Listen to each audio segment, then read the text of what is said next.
how are you guys doing? How has it been for you? Good, man. We've been really good.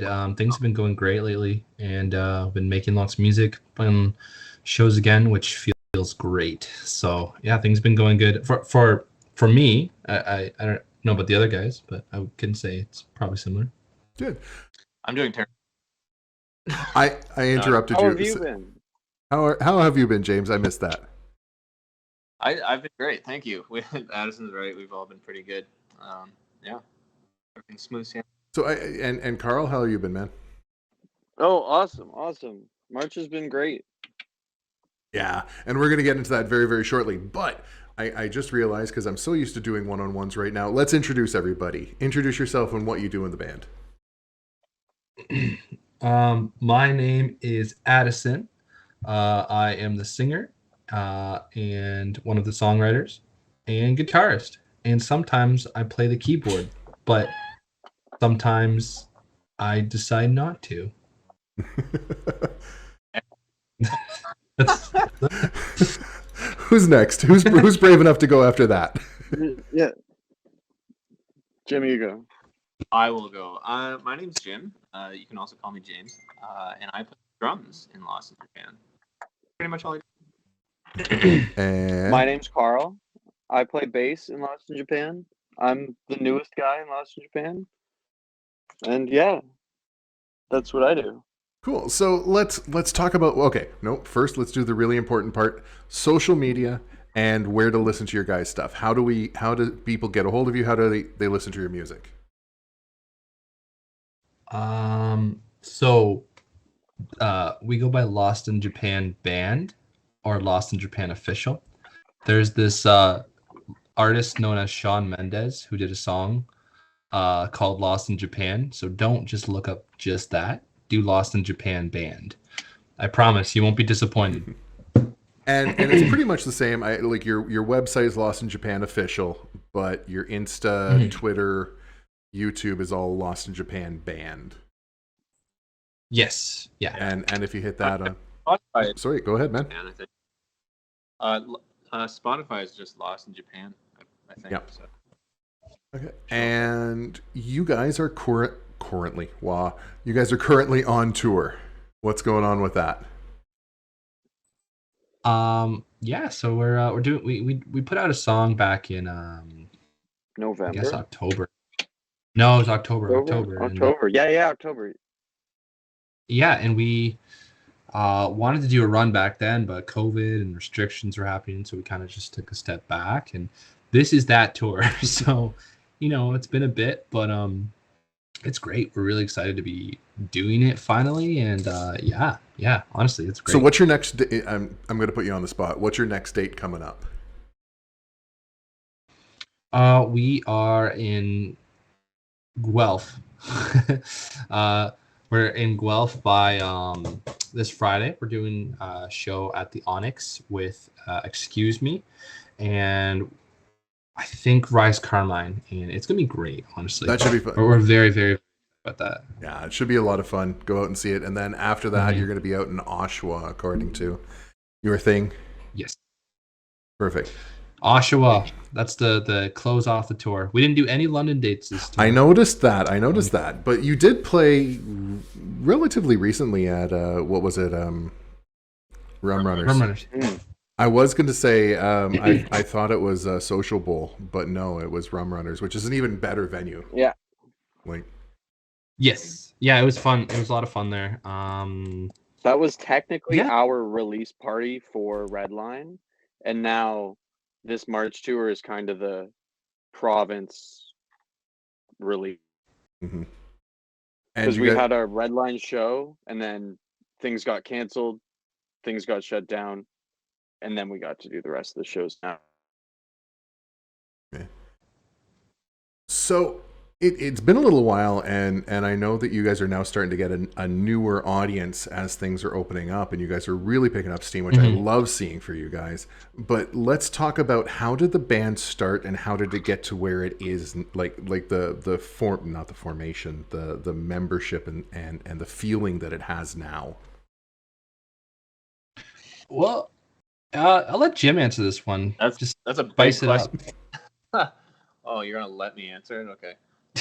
James, my dude, I need you to either bring the camera up or a little bit. We're still getting a wonderful shot of the lower half of your face, and it's a very attractive lower half of the face. But we want to see all of you. Gorgeous. Okay. Okay, I want to Okay. see you stay like that for the entire interview. My arms will break. Okay, so where we started and how we got to here. Oh, geez. Okay, so we started in school at Fanshawe in the music industry arts program. I'm really gonna spark notes this because there's a lot to it. And we kind of just formed the band there. Some members started out. I think it was Addison and Nolan and Chris started out, and then they asked me to be the drummer later on. Right from then, we started entering a lot of competitions, and we kept winning competitions. So it kept, yeah, I don't know, it kept going uphill from there, and then that's kind of what got us noticed. That's what got the radio stations interested in us, and then I don't know. I guess after that, it was a few years down the line. Nolan decided to opt out of the band, and we picked up Carl, and now we've just been recording, making more, kind of riding the wave. The wave never really stopped. Yeah. Yeah, Carl's been. We picked him up on the side of the road. Yeah. Actually, Incorrect. That's not right. that did not happen. So, how did you join the band, Carl? Let's if they're going to give us all these wonderful stories. Well, it's honestly pretty simple. He shot me a message. I wasn't actually in London at the time. Shoots me a message, asked me if I want to join. I took a couple days, thought about it. I already knew all the guys. I've known them since I was a year behind them at Fanshawe. And I thought about it. I liked them and I love their music, so I decided to join the band, and I've just been here ever since. It's just a Facebook message. He asked me to join. I joined. And that's good. That's great. Yeah. Let's talk about your guys' musical background, because I know you all studied, I want to say MIT, but it's not MIT. That's the Western program. MIA. MIA.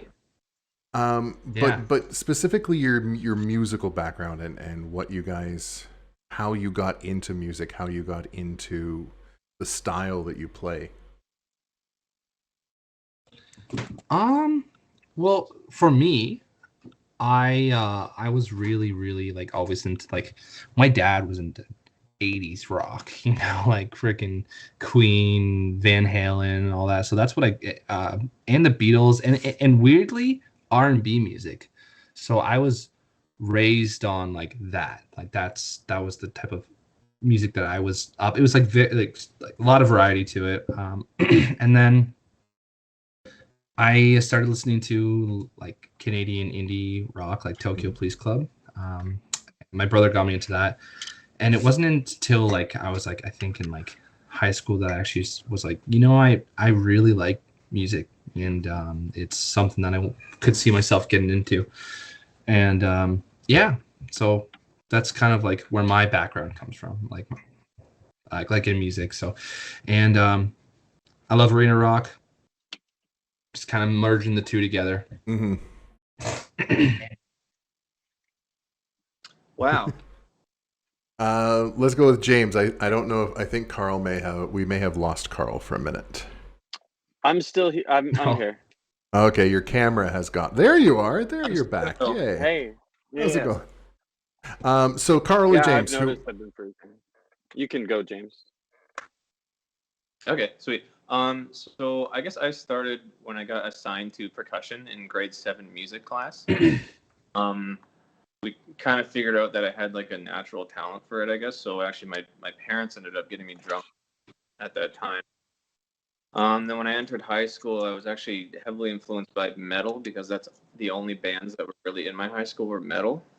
But then I kind of like calmed down after that. I went to Western for their music program there, did a lot of cool stuff. I met these guys. We were doing like some indie music, so I kind of just like melded into it, I suppose. Fair enough. I do have to ask, how did you like luck out into getting assigned percussion in high school in grade 7? I know. You know what? I think about that like once a week, or I go, what if I was put on like trumpet or clarinet? Like, I wouldn't be doing music anymore. I'd be doing something completely Yeah. different. Like chance of that happening, it freaks me out at night sometimes, honestly. And Carl? Yeah, Oh, freaks me out too. Yeah, I got into music great in middle school. I had a friend, he had a guitar. We were hanging out. He said, "Why don't you get a bass? We could jam together." And all of a sudden, I was obsessed with it. I did all through high school. I was in the band room, I was in music and everything. Then I moved to London and started to meet people. And I went to, like, they were in second year when I was in first year. I was just in all these bands, and a lot of the music, like, I have my own music I enjoy, and then I have a lot of music that, like, I'm influenced by from playing with people. Like, a lot of the bands that the lead singers and I get introduced to a lot of music through the being a bass player. You're in a lot of bands, especially when you're younger, and through that, I've just got influenced by a bunch of music that people are bringing to you and wanting to play. So it's really just a mixed bag through being social and playing with everybody for me. So nice. Mhm. let's talk about the latest album. Um, you know, or and this is going to lead to another conversation that I've been having with a lot of people is so this is I'm talking about, I guess, the Some Days EP, or is it the Red Line? Because you guys said Red Line. Um, yeah, I guess some days would be like the last record we Mhm. put. Yeah. But yeah, we are like working on a new record right now, I guess. And I only say that, I guess, because we're like talking how we're gonna release it, right? So like, just there's a lot of songs coming, like a lot of songs in the work, and we're very excited about it. Yeah. So some days, I guess, was the last collaboration of songs Okay, that we so put so out. let's talk about the new one. So the Red Line not EP, the Red Line single, Yeah. debuted not that long ago, November, October. Yeah. Okay, and how many songs are going to be? How many songs have you been working on? I guess or like give me a ballpark. You don't have to give me an exact number, but like EP sized, full length, double length. Full length. Awesome. Yeah. Like we're looking at about like 10 to 12 That's songs. amazing. That'll be So let's talk about the writing process and getting into it, because even if you released it in October, you were writing and starting this stuff at least at the beginning of the pandemic and stuff. Oh yeah, yeah. I think Redline was actually the first song that I wrote during the pandemic. Yeah, because like that whole EP, Some Days EP, was written before it, which is wild because a lot of the songs, like, you think they're about that, but it's not at all. So Yeah, That was all done before I joined the band.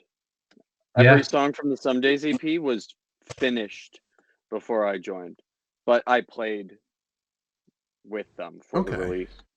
Mhm. So moving into, I guess, the Red Line and beyond, as you're coming together to write these songs, dealing with how did you collaborate on that album during, you guys aren't allowed to get together technically.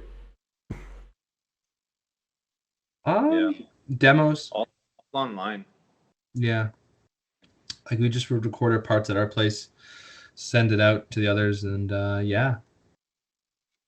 Fortunately, since we've all been to the MIA program at Fanshawe, we all kind of know how to use like music software pretty easily. We all know how to send it back and forth to each other without quality, and set up the sessions and everything. So that definitely Okay, helps. so that leads into it, and I'll come back to this and I'll tie it all together. But you guys are giving me the great threads to work with. were you essentially recording your own stuff on your own, sending it to each other, mixing it together at that point, and then sort of adapting as it goes through? For demos, yeah. Okay. Yeah. And then, But the actual recordings, like we're like none of us are talented enough to put out something that we're comfortable with. So yeah, we did that all in the Okay.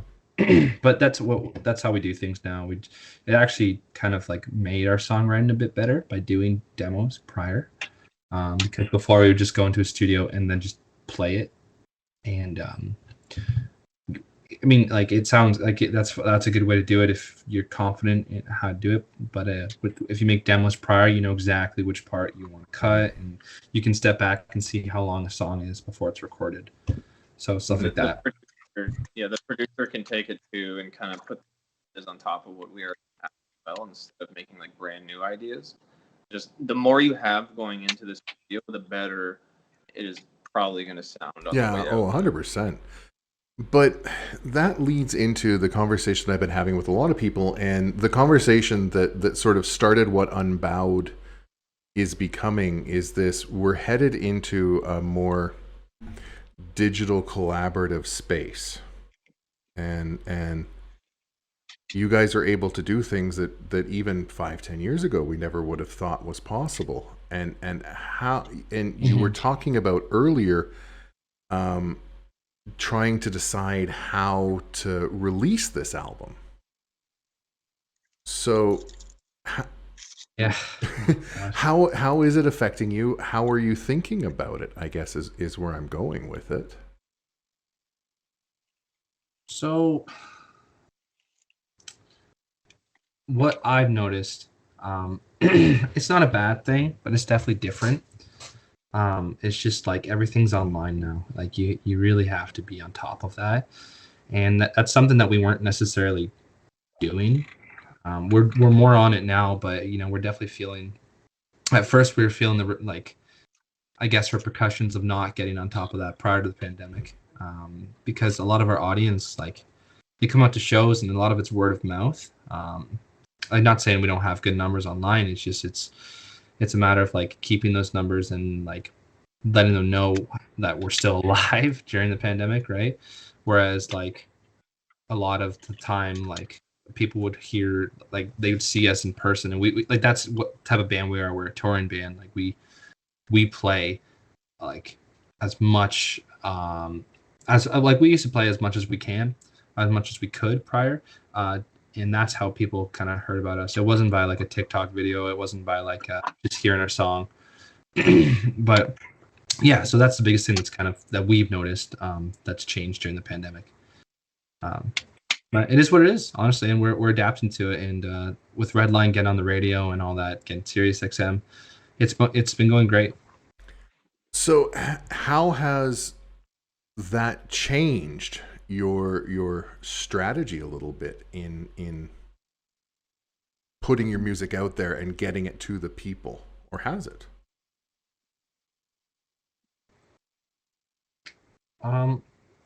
It's kind of changed in the like aspect where you thought you know everything and you really don't know anything. That's kind of how we're feeling now. Like we know beforehand we knew how to like market stuff, like and get people to come out to shows. But now like there's a time there when like I was like, I don't know where everyone went, you know. Mm-hmm. And it kind of like you had to kind of rethink of how you're going to release something when it's just an online release. Yeah. You know? So it's different. It is. And what do you guys think?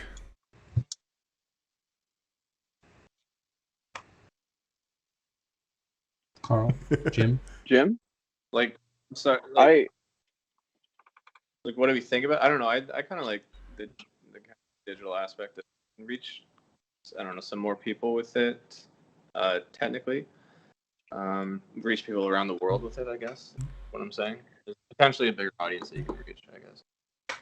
oh, we do look at our Spotify numbers and notice strange, like just like not strange countries, but like countries you would never think you'd have numbers in. You just see random times where I don't know. I forget what our example is, but there is a country.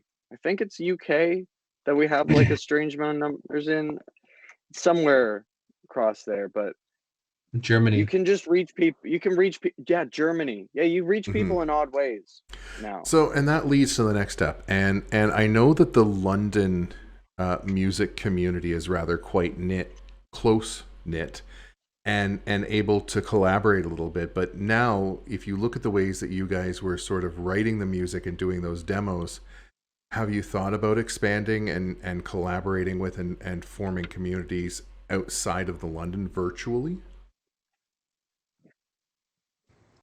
Yeah.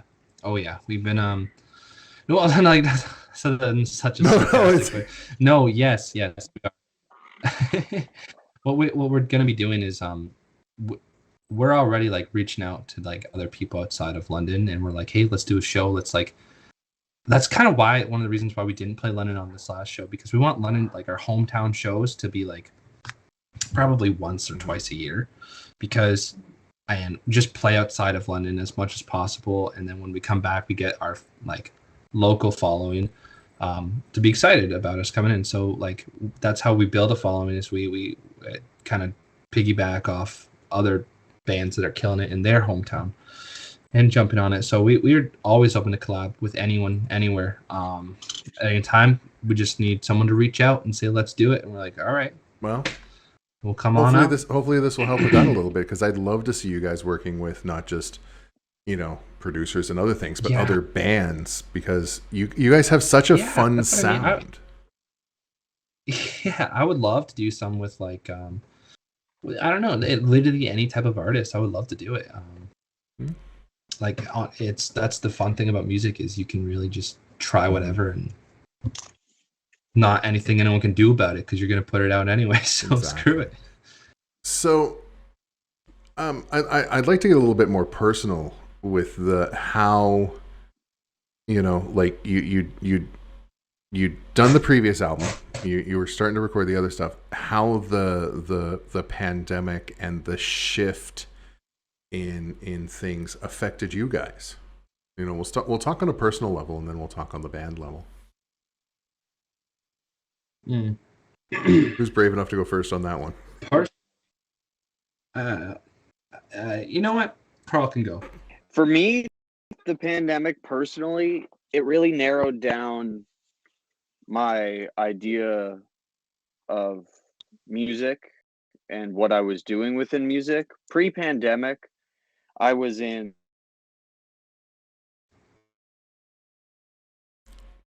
Yeah, I think we just glitched right in the middle of a great sentence. Yeah.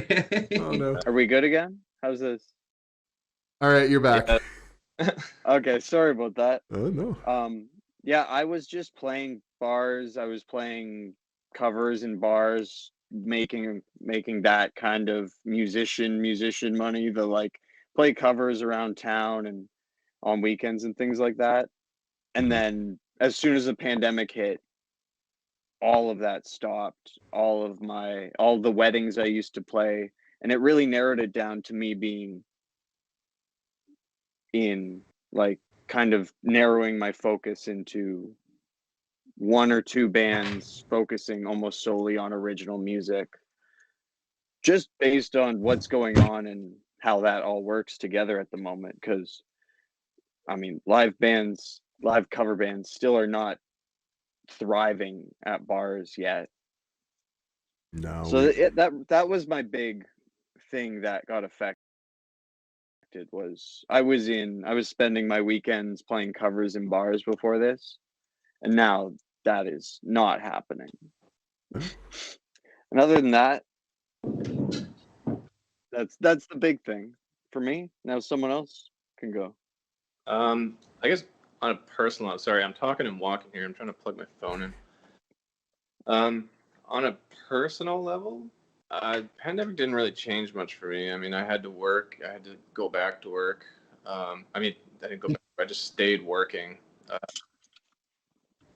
And then, I mean, basically most of the stuff I do is online anyways. So personally, nothing really changed.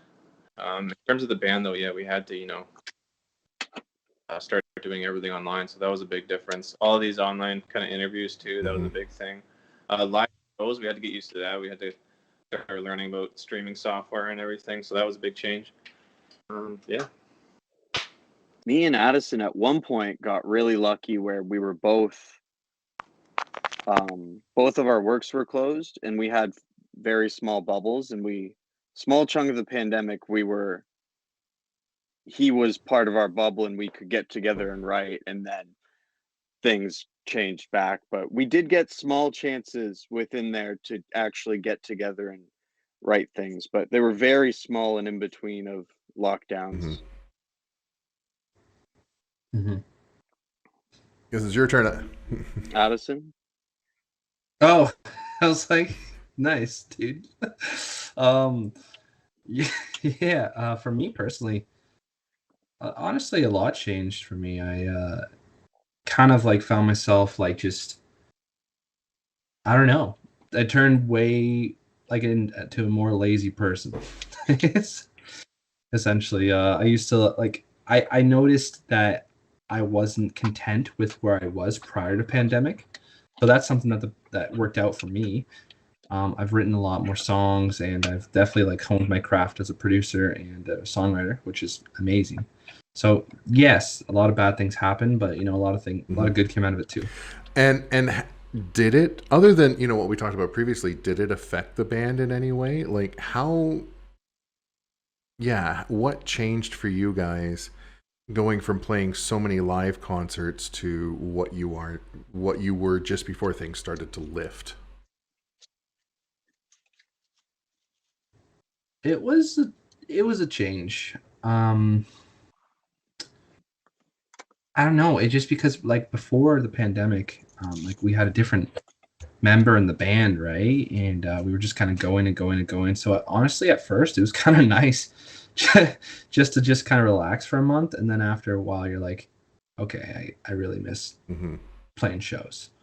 So that was one thing. But and then when he came back, we had Carl with us, and it's totally different energy now. It's not bad. It's just different. You know what I mean? It's like you have to kind of like get used to a new member, and Carl fit in like a shoe, if that's a saying. I don't Fit think like it a is, glove? but like a glove, like a glove. That's the one. Oh my god! You know how many times the interviews have said like a shoe, and the host is like, he fit like a glove. It was yeah. So it's really nice to get Carl in the band, but it was just different at first. So for me, anyways, I hate that guy. So Now he calls me every day randomly. There actually hasn't been a day that I have not heard from Addison at least once during the day since I joined the band. So what you're saying is you guys have all blended into that rather unhealthy cohabitative relationship that all bands get to relatively quickly. Yes. Yeah, because Chris and Jim and I, we were on that level, and when you get a new member, and it's hard to get to that level sometimes. Sometimes it just doesn't work out. So we got really lucky with Carl. And that's good, and I'm glad to see it's a good fit. And the joking energy and the sort of comfortableness that's there is really nice. So one last thing, I guess, before we get going, and it's one of my favorite things, is how has it been returning to the road? Awesome. It's been awful because of gas Jesus. Oh yeah, true. I wasn't even thinking about that, but Yeah, we hate it. Yeah, that's a good point. I said awesome, but he is right. Jim, gotta love it. Well, he said now. He said right. He did say that was completely my fault. That was completely my fault. Yeah, dude, that's sensitive. Why would you bring that up? Well, I'm just kidding. I'm gonna put it this way, and I think I know the answer. I'm guessing that Jim does most of the driving. I you know, but now I make these guys do some. So I mean, the gas comes out of the band fund, but still, it's just like Mhm. brutal because you're It also is. putting a lot more weight in the car too, because all the instruments, and then if someone wants to take like a separate car, you're doubling it. Like, oh my gosh. It is. It's It bad. is, unfortunately. So But once we get there, it's awesome. Once we get Yeah. there to the show, it's been great. And then it's awful on the way back. but I mean, like, you guys are all driving together and you've been friends and you're having fun. What, obviously Yeah, when you're we love returning each other. home from the It's the great. gig, that's a different feeling. But on your way to the gigs and stuff, do you sort of like just sit in your own spaces? Do you jam out? How does it work for you guys? Because I think, when people hear about a band touring, they either picture, We- three guys in a small gremlin trying to get it there, or the big giant tour bus. There's Yeah. there's riddles Um, involved sometimes. There's game. Addison knows a lot of riddles. I do. There's, I do. We talk a lot. We keep each other like not bored. There is a Mhm. lot of talking and shenanigans while we're driving. All right. Shenanigans might be a Shenanigans is a great word. It's a weird way great to word. put it. Yeah, I was gonna say there's no better way to explain what we talk about because it's just pure nonsense. It's just road nonsense, just stuff to stuff to keep the time, like stuff to kill the time while you're driving. And I can't stress that enough. It really is nonsense. It's Like, this man does know a surprising amount of riddles. He started to repeat them, but it's a lot of riddles. And I guess the last one I'm going to go with is, now that things are starting to lift and you're starting to see your fans again face to face, how is that for you? Like, because I know I've been to a bunch of your shows. After you guys are done performing, you love to talk to the fans and stuff. How does it feel to get back to that, or are you still finding some hesitancy? Oh, it's amazing. Yeah. It was weird at first. It like really was.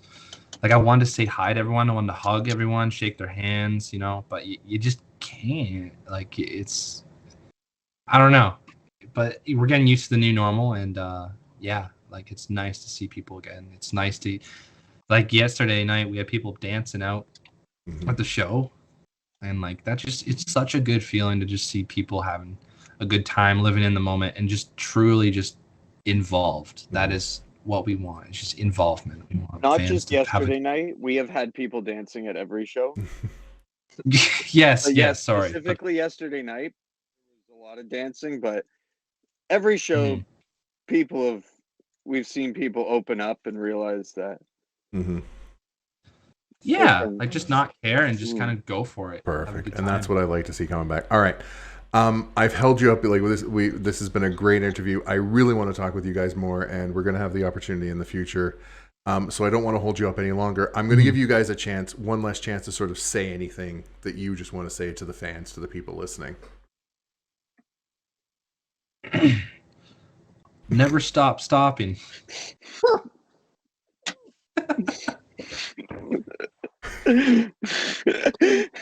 Yeah, brother. Does anyone have anything serious to say? Yeah, I want to thank everybody that comes out to the shows, anybody that streams us online, anybody that likes our stuff on Instagram. Thank you guys so much. We do it all too. Addison, Yeah. Stop. I'm not giving Carl another chance anymore. Like, that's it. I didn't say never stop. He said never stop. Yeah, I didn't say that. I was about to. Carl, why'd you say that? Carl, I was about to say never stop stopping and see you at the top, but Wow. just The as top, a brother. repeat. But you already. Oh yeah. never stop. I'm honestly gonna say thanks to everyone for listening. It really does mean a lot to us, and we love the fact that you're listening to our music. And I really hope when you're listening, you just feel the love that we're putting out there, because we really do appreciate each and every single one of you, and we want to take this as far as we can take it. So we got new music coming, we got shows coming, so just bear with us. Thank you for joining us here at Unbowed. Remember to smash that subscribe button, like the video, and give us a comment. We upload videos 3 times a week. This is interviews and footage from our concerts. If you like what we're doing here at Unbowed, please consider becoming a subscriber. This helps us produce more concerts, support the community, and shine spotlights on independent artists. Subscribers gain access to our full and unedited videos, full concert videos, and our Discord server, where a number of the artists that we work with hang out and chat.